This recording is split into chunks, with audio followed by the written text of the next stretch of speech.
और इस वक्त बड़ी खबर आ रही है, एसआईआर को लेकर सुप्रीम कोर्ट की तरफ से बड़ी टिप्पणी की गई है। एससी ने बिहार एसआईआर की सराहना की है। सुप्रीम कोर्ट ने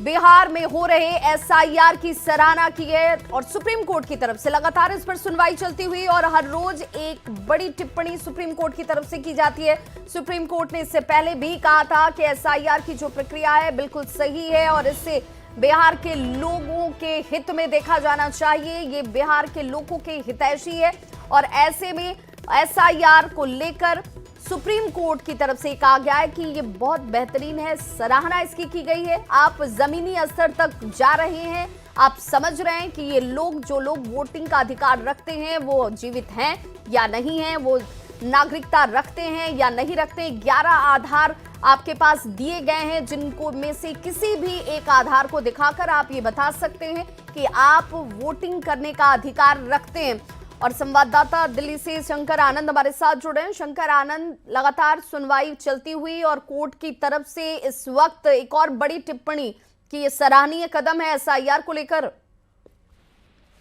निश्चित रूप से देखिए, जिस तरह से आज सुप्रीम कोर्ट में आज इस मामले को लेकर एक महत्वपूर्ण सुनवाई चल रही थी और कोर्ट के द्वारा कई महत्वपूर्ण आज टिप्पणी जो है वो आज देखने को मिला है।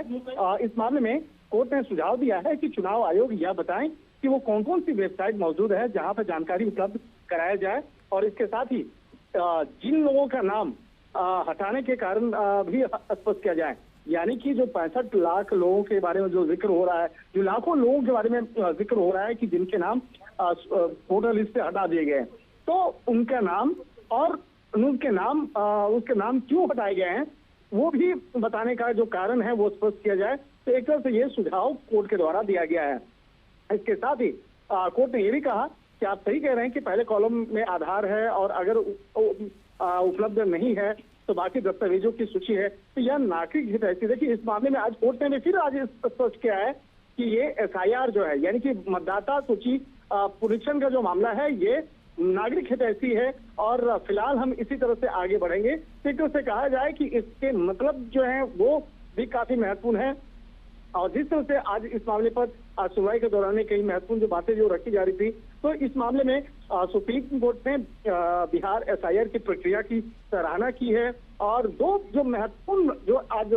जो टिप्पणी है उनको मैं बताना चाहूंगा। सुप्रीम कोर्ट ने आज इस मामले में चुनाव आयोग को सुझाव दिया है कि जिन लोगों के नाम मतदाता सूची से बाहर किए गए हैं उनकी सूची वेबसाइट पे अपलोड किया जाए ताकि प्रभावित लोग सीधे कार्रवाई कर सकें। जो भी प्रभावित लोग हैं जिनके नाम मतदाता सूची से हटा दिया गया है, काट दिया गया है, तो उनको क्यों हटाया गया है और उनके नाम उनको पता होनी चाहिए। क्योंकि यहाँ पर कई लोग जिस तरह से पिछले कुछ दिनों के अंदर ये आए और कह रहे थे कि नहीं वो जिंदा है लेकिन उनके नाम मृत लोगों की लिस्ट में डाल दिया गया है, इस बात को रखा गया था, इस मामले की गंभीरता को भी देखा गया।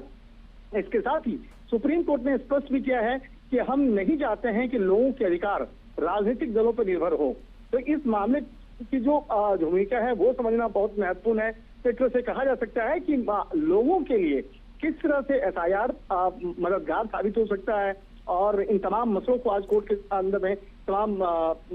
दलीलों के माध्यम से आज कोर्ट के सामने रखा गया है। और इस मामले पर सुप्रीम कोर्ट ने बिहार में चल रही स्पेशल इंटेंसिव रिवीजन यानी एसआईआर की प्रक्रिया की तारीफ करते हुए कहा है कि हम सराहना करते हैं कि आप जमीनी स्तर तक जा रहे हैं। इसके साथ ही शीर्ष अदालत ने चुनाव आयोग को सुझाव दिया कि जिन लोगों के नाम मतदाता सूची से बाहर किए गए हैं उनकी सूची वेबसाइट पे अपलोड किया जाए ताकि प्रभावित लोग सीधे तौर पर कार्रवाई कर सकें। बिल्कुल शंकर, चूंकि एसआईआर मैनुअल इंटरफेरेंस कम करेगी, सुप्रीम कोर्ट की इस टिप्पणी को इस रूप में भी समझा जाना चाहिए कि बहुत सारे ऐसे लोग हैं जो किसी भी व्यवहारिक कारण की वजह से उनके नाम छूट जाते हैं या उनके नाम जुड़ नहीं पाते हैं या जो लोग अब इस दुनिया में नहीं हैं उनके नाम यथावत तरीके से चले आ रहे हैं, उसका कहीं से कोई मिसयूज ना हो जाए, तो ये व्यवहारिकता के लिहाज से भी बहुत जरूरी था।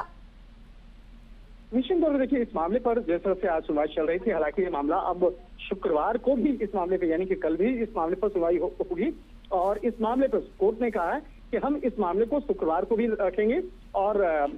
वरिष्ठ वकील जो गोपाल शंकर नारायण उन्होंने कहा कि 65 लाख जो लोग शामिल नहीं है, जांच होनी चाहिए थी और चुनाव आयोग कहती तो हो गई। इस मामले पर चुनाव आयोग ने हालांकि कहा कि उचित नहीं है तो हमें पूरी करने दीजिए। इस मामले में एक तरह से तमाम दलील जो देने की जो कार्रवाई है अभी भी कोर्ट में चल रही है। और जिस तरह से बकायदा इस मामले पर सुप्रीम कोर्ट ने कहा कि देखते हैं कि चुनाव आयोग इसका पालन कैसे करते हैं। तो एक तरह से कहा जा सकता है कि आज की जो सुनवाई के दौरान में कई महत्वपूर्ण जो टिप्पणियां जो है कोर्ट के द्वारा की गई और जिस तरह से तमाम दलीलें आज इलेक्शन कमीशन के द्वारा भी रखा गया, तो उस मामले पर अभी भी सुनवाई चल रही है। लेकिन देखना लाजमी होगा कि कल इस मामले पर किस तरह से बिल्कुल। और जो टिप्पणी है कि लोगों का वोटिंग करने का जो अधिकार है वो राजनीतिक दलों पर निर्भर ना हो, राजनीतिक दलों को भी एक तरीके से मैसेज जो है सुप्रीम कोर्ट की तरफ से दिया गया है। इसे राजनीतिक दलों को, चाहे वो पक्ष हो या विपक्ष हो, समझने की जरूरत है कि ये लोगों का अधिकार है, संवैधानिक अधिकार है और संवैधानिक संस्था पर भी आप सवाल खड़े करने से पहले 2 बार विचार जरूर करें। बहुत बहुत शुक्रिया शंकर आनंद इस तमाम जानकारी के लिए।